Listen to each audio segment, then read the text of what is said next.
नमस्कार, आप देख रहे हैं इंडिया वॉइस और मैं हूं आपके साथ श्रुति अंगद। बुलेटिन की करेंगे शुरुआत। सीएम योगी से जुड़ी बड़ी खबर सामने आ रही है।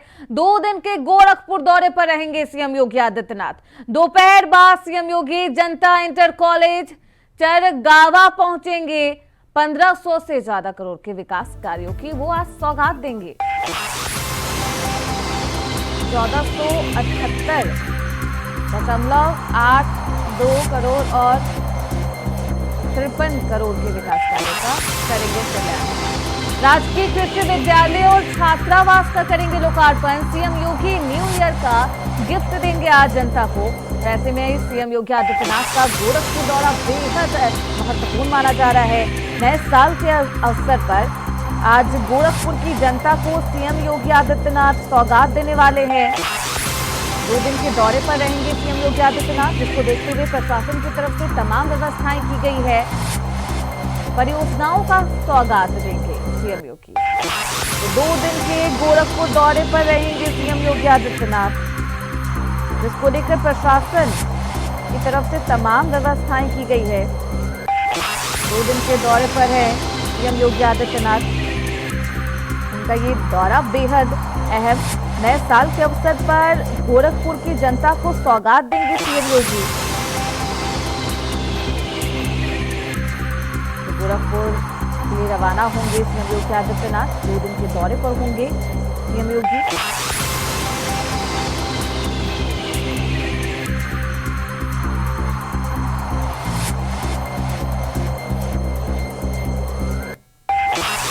राजकीय कृषि विद्यालय और छात्रावास का भी लोकार्पण करेंगे।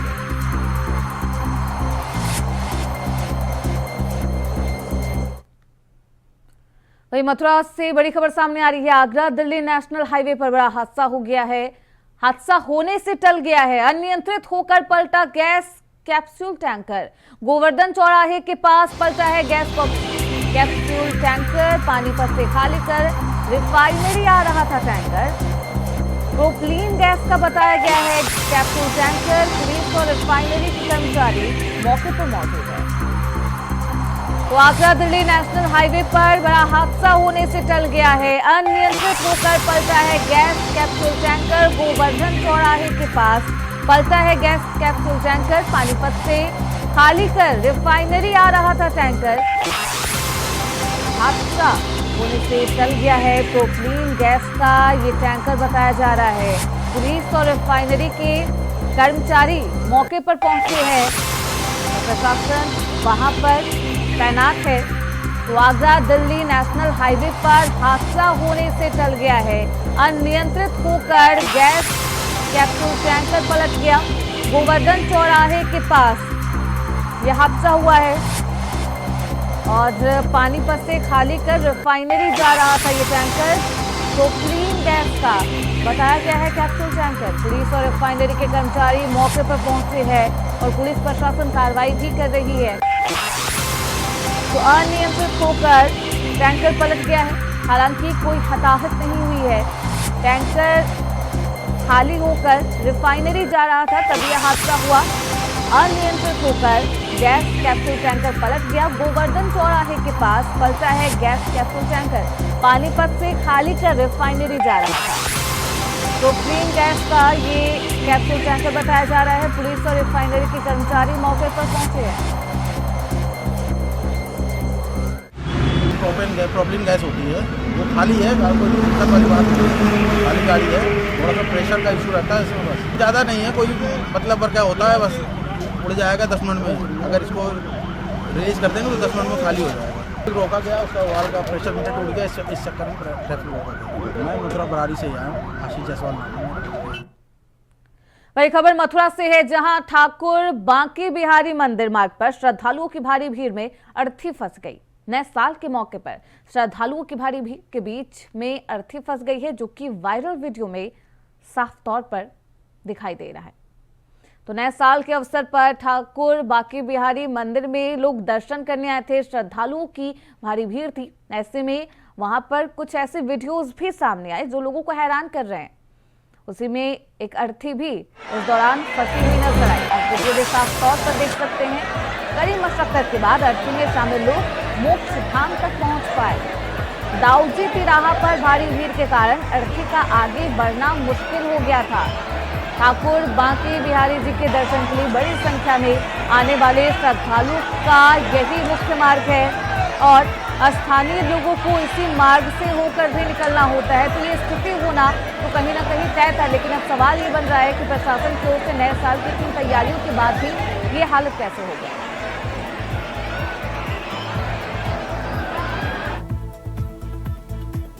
तो इस खबर पर ज्यादा जानकारी के साथ हमारे सहयोगी मोहम्मद फारूक मथुरा से हमारे साथ ज्यादा जानकारी के साथ जुड़ चुके हैं।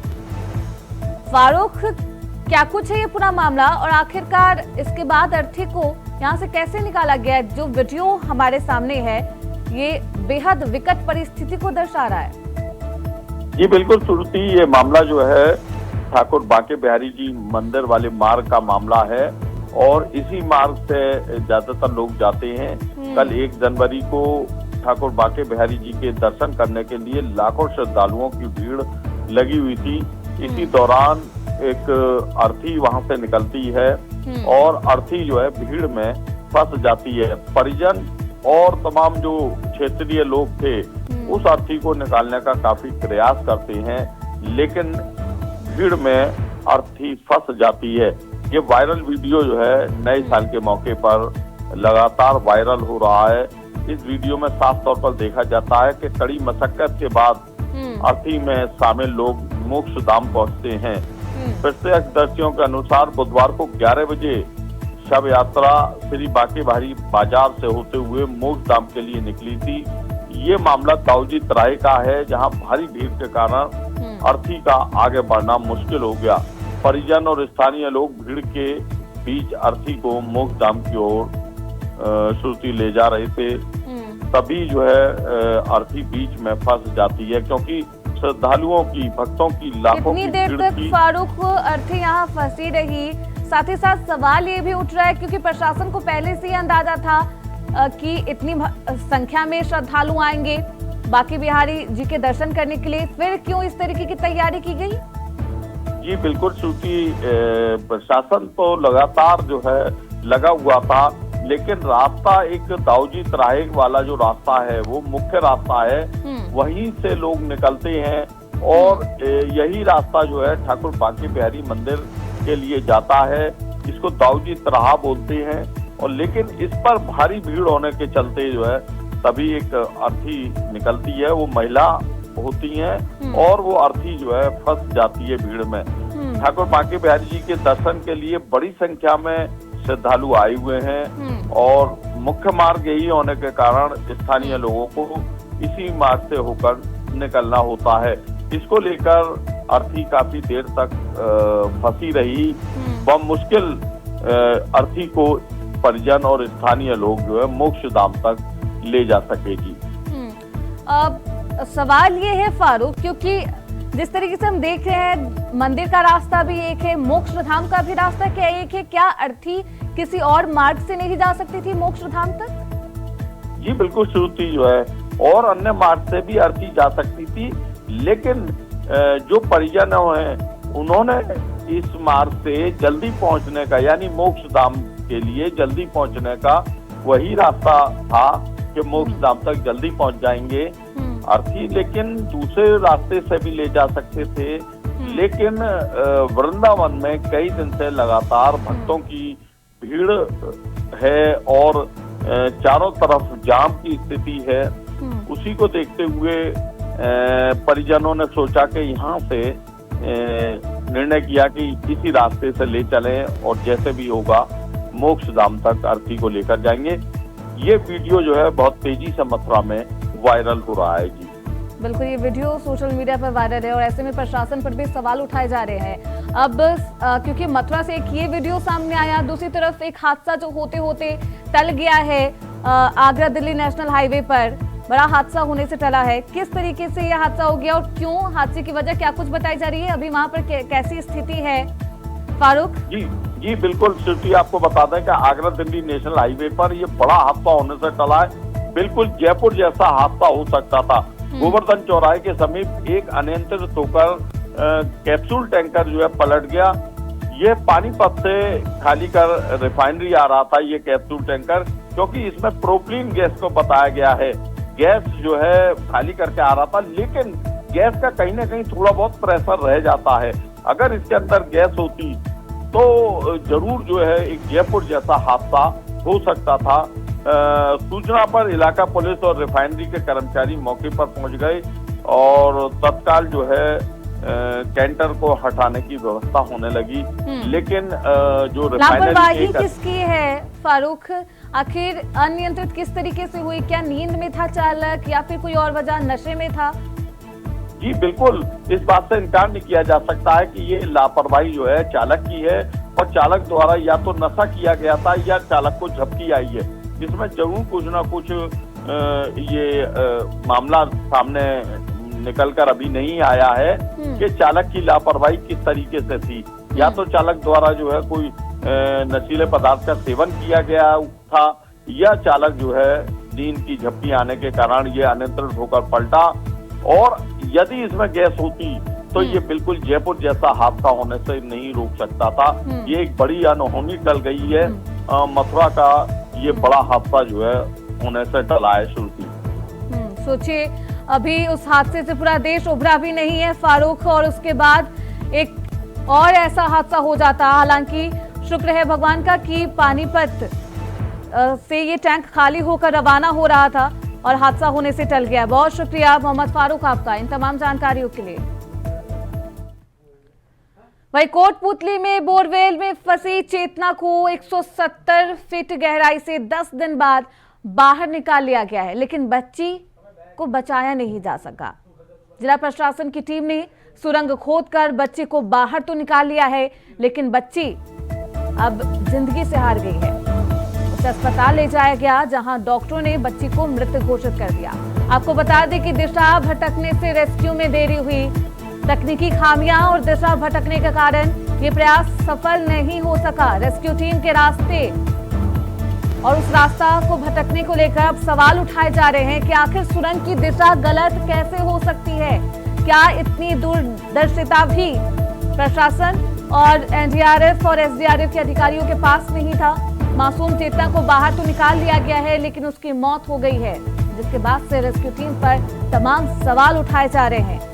10 दिन की जद्दोजहद के बाद बच्ची को बोरवेल से बाहर निकाल लिया गया है, लेकिन बच्ची अब हमारे बीच नहीं है।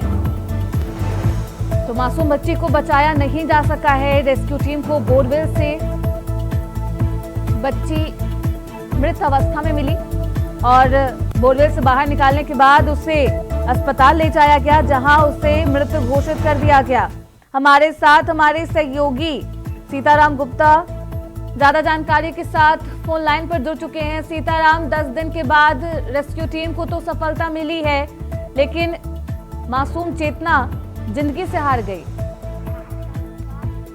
जी श्रुति, मैं बताना चाहूंगा आपको कि रेस्क्यू टीम और हमारा जिला प्रशासन, लोकल प्रशासन, पुलिस प्रशासन ने पूरी मेहनत करके 10 दिन में और लगभग 220 घंटे बाद बोरवेल से मासूम जो 3 वर्ष की चेतना है उसको बाहर तो निकाला, लेकिन वो हमारे बीच में नहीं है। और पूरा प्रशासन, जनप्रतिनिधि, पूरा शहर इस चीज के माहौल में है और चेतना को याद कर रहा है।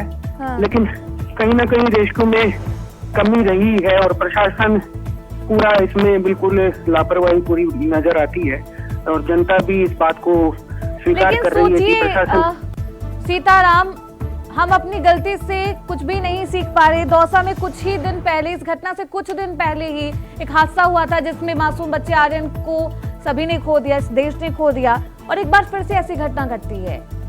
क्या अभी तक सबक नहीं लिया जा सका? कहाँ लापरवाही है? जी जी जी श्रुति, अगर ये 24 घंटे पहले जो जिस दिन मासूम चेतना बोरवेल में गिरी थी, उसी दिन अगर पाइलिंग मशीन को इन्होंने बुला लिया होता तो आज हो सकता था चेतना हमारे बीच में होती। और कहीं ना कहीं वास्तव में प्रशासन की लापरवाही तो नजर आ ही रही है। बिल्कुल, लापरवाही किसी की अब जिंदगी ले चुका है। सवाल ये है सीताराम, क्योंकि रिपोर्ट जैसे ही बाहर निकलती है चेतना, उसे अस्पताल में भर्ती कराया जाता है। रिपोर्ट क्या कुछ सामने आए और क्या कुछ बताया जा रहा है उस रिपोर्ट में? कितने घंटे पहले उसकी मौत हुई? जिसरूटी चेतना को जब बाहर निकाला और वहां से देर शाम कोटपुतली के राजकीय बीडीएम हॉस्पिटल में उसको लाया गया और 3 डॉक्टरों की एक टीम बनाई गई। उन्होंने वहां उसका चेकअप किया तो उसे वहां मृत घोषित कर दिया गया और रात को ही उसको मोर्चरी में शिफ्ट करवा के और हमारे जिला कलेक्टर के आदेश अनुसार रात को ही उसका शिनाख्त करवा के डेड बॉडी परिजनों को सुपुर्द कर दी। तो क्या जिस वक्त चेतना को बाहर निकाला गया था, क्योंकि सीताराम बारबर प्रशासन के द्वारा ये बताया गया कि वो अनकॉन्शियस है, यानी कि बेहोशी वाली हालत में है बच्ची, तो क्या बच्ची उस वक्त बेहोशी की हालत में थी या उस वक्त ही उसकी डेथ हो चुकी थी तब उसे बाहर निकाला गया था? क्या हालत है, क्या बताया जा रहा है? अब कुछ रियलिटी, कुछ स्पष्ट तस्वीरें आपके सामने? जी बिल्कुल, रेस्क्यू टीम ने जब उसको बाहर निकाला था उस टाइम चेतना की मौत हो चुकी थी, बेहोशी की हालत में नहीं थी, क्योंकि लगभग 10 दिन से वो बोरवेल में थी और लगातार उसको ऑक्सीजन भी दिया जा रहा था, लेकिन ना तो उसके पास पानी गया ना खाने का सामान गया, तो हम इस चीज से अंदाजा लगा सकते हैं कि कितना क्या उसमें जिंदा रही होगी। बिल्कुल, ऐसे में 10 दिन बाद जब रेस्क्यू टीम बाहर निकालती है बच्ची को तब मातम का माहौल होता है। बच्ची को अस्पताल तो ले जाया जाता है लेकिन उसे बचाया नहीं जा सका है। सवाल ये है सीताराम, क्योंकि कहा यह भी जा रहा है कि एनडीआरएफ और एसडीआरएफ की टीम ने जिला प्रशासन को 1-2 दिन पहले ही, यानी कि 24 घंटे के बाद ही ये कहा था कि पाइलिंग मशीन और जो हायर टेक्निकल मशीनें हैं वो उससे बुला लिया जाए, प्लान बी एग्जीक्यूट किया जाए, प्लान ए को छोड़ दिया जाए। उसके बावजूद 3 दिन तक प्लान ए पर ही जिला प्रशासन और विभाग काम करता हुआ नजर आता है, आखिर क्यों? जी बिल्कुल, हमारे कलेक्टर जो कोटपुतली कल्पना अग्रवाल है प्रशासन का और हमारे जो कोटपुतली विधायक हंसराज पटेल है वो लगातार राजस्थान के जो सीएम हैं भजन लाल जी उनसे संपर्क में थे और उन्होंने हरियाणा के जो सीएम हैं उनसे पहले दिन ही पाइलिंग मशीन के लिए बात कर ली थी, लेकिन बहुत भारी मशीन होती है, उसको आने में बड़ी तकलीफों का सामना करना पड़ता है। रास्ते छोटे थे, रास्ते भी चौड़े करवाए गए, इसीलिए मशीन को थोड़ा आने में समय लग गया और वो जैसे ही सीताराम कहा यह जा रहा है कि 163 फीट नीचे थी बच्ची और 150 फीट जो खोद सकता है पाइलिंग मशीन उससे बुलाया गया था। यहाँ पर चूक कैसे हो गए जब आपको पता है कि 163 फीट नीचे है बच्ची, फिर 150 फीट वाले पाइलिंग मशीन को क्यों बुलाया गया? इसकी क्या वजह बताई जा रही है? जी पहले इस चीज का अंदाजा प्रशासन को नहीं था और इसीलिए वो 150 फीट वाली पाइलिंग मशीन को बुलाया गया था। बाद में पता लगा कि जब चेतना वो थोड़ा जब देसी जुगाड़ से काम कर रहे थे तो कुछ 15 फीट ऊपर आ गई थी, उसके बाद में वो देसी जुगाड़ काम नहीं किया और वो चेतना फिर से लगभग 163 फीट पे चली गई। उसके बाद जब माइनिंग एक्सपर्ट को बुलाया तब पता लगा कि चेतना 163 फीट पे, उसके बाद फिर 200 फीट वाली 200 टन वाली मशीन को वहां बुलाया गया और उसके बाद वो एक बोरवेल दोबारा उसके समानांतर बोरवेल। बिल्कुल सीताराम, रेस्क्यू में देरी होने के बाद अब लगातार जिम्मेदारी किसकी है ये सवाल मंडरा रहे हैं, लेकिन अब परिजनों का क्या हाल है, उनका क्या कुछ कहना है? सीताराम और जब शव का पोस्टमार्टम हो रहा था, जब हमारे चेतना के जो दादा हैं उनसे हमारी बात हुई थी, उन्होंने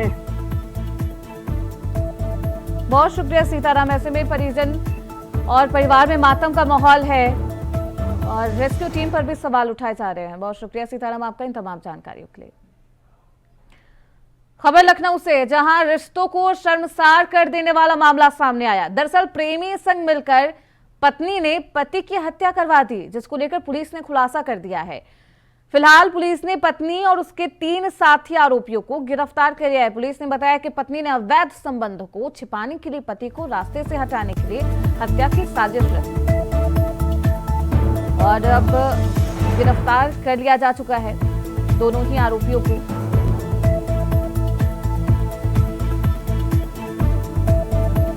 प्रेम प्रसंग के चलते पति की हत्या करवा दी गई,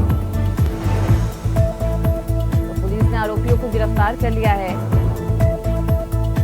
अफेयर की जानकारी पति को ना हो सके इसके लिए पत्नी ने अपने प्रेमी के साथ मिलकर अपने पति की हत्या करवा दी है।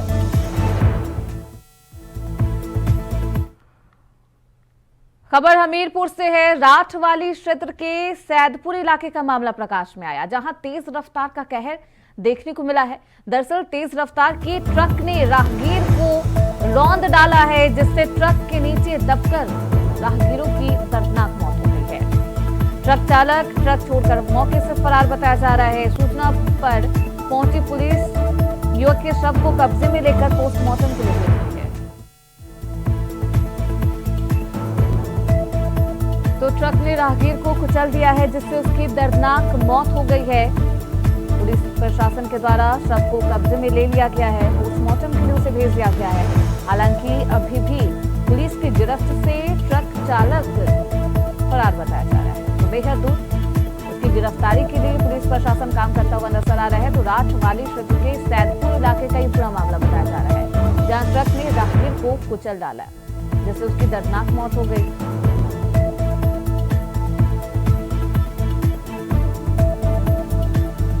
तो राठवाली क्षेत्र के सैदपुर इलाके का ये पूरा मामला बताया जा रहा है, जहां ट्रक ने राहगीर को कुचल डाला है। राहगीर की दर्दनाक मौत हो गई है। ट्रक ने राहगीर को कुचल डाला है, जिससे उसकी दर्दनाक मौत हो गई है। पुलिस प्रशासन इस मामले पर कार्रवाई करता हुआ नजर आ रहा है।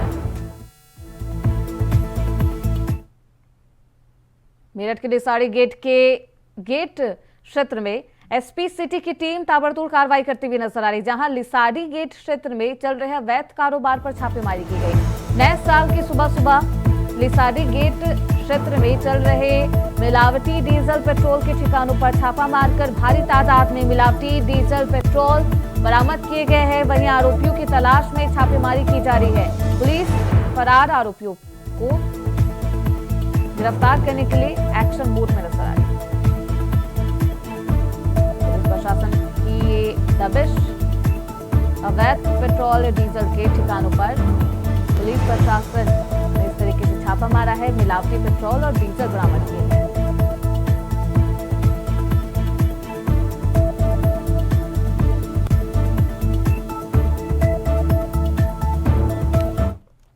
दिनांक 1/1/2025 को सुबह 6 बजे के आसपास थाना लिसाड़ी गेट पुलिस द्वारा 3 जगहों पर छापेमारी की गई है। एक जगह पे अवैध पशु कटान मिला है, जहां से हमें जिंदा 9 पशु और कुछ मृत पशुओं के अवशेष मिले। वहां से 2 लोगों को हिरासत में लिया गया है, तथा 2 जगहों पे हमें अवैध तेल के गोदाम मिले हैं और यहां पे हमें कुछ तेल के ड्रम्स कैंस जो मिले हैं। इसमें दोनों ही मामलों में संबंधित विभाग को सूचित कर दिया गया है और इसमें कुछ लोग हिरासत में लिए गए हैं और इसमें जो सुसंगत धाराओं में मुकदमा पंजीकृत कर इसमें अगली विधिक कार्रवाई की जा रही है। तो वही महाकुंभ से बड़ी खबर सामने आ रही है। महाकुंभ के लिए आगामी 6 स्पेशल ट्रेनें, महाकुंभ के चलते ट्रेनें चलाने को किया गया है फैसला। रायबरेली से प्रयागराज के फाफा मऊ तक जाएगी स्पेशल ट्रेनें। ट्रेनों के संचालन से रायबरेली वासियों को भी लाभ मिलेगा। ट्रेनों को चलाने के लिए रेलवे ने शेड्यूल अब तय कर लिया है। तो महाकुंभ को देखते हुए इन ट्रेनों को चलाने का फैसला लिया गया है, ताकि जो यात्री जो श्रद्धालु आए उन्हें कोई भी दिक्कत ना हो। तो महाकुंभ के लिए चलाई जाएगी 6 स्पेशल ट्रेनें। महाकुंभ को देखते हुए इन ट्रेनों को चलाने का फैसला लिया गया है। रायबरेली से प्रयागराज के फाफा मऊ तक जाएगी स्पेशल ट्रेनें।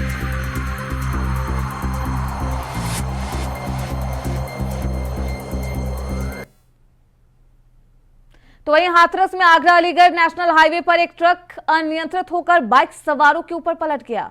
ट्रक के नीचे दबकर 3 लोगों की दर्दनाक मौत हो गई है। कई लोग गंभीर रूप से घायल हैं। हादसे में मरने वालों में एक रेलवे कर्मचारी शामिल है। हादसे की सूचना पर पुलिस और प्रशासन के अधिकारी राहत कार्य में जुट गए हैं। पुलिस ने मृतकों के शव को कब्जे में लेकर पोस्टमार्टम के लिए भेज दिया है। ये कोतवाली हाथरस गेट क्षेत्र के गांव हतीसा के पास की घटना बताई जा रही है।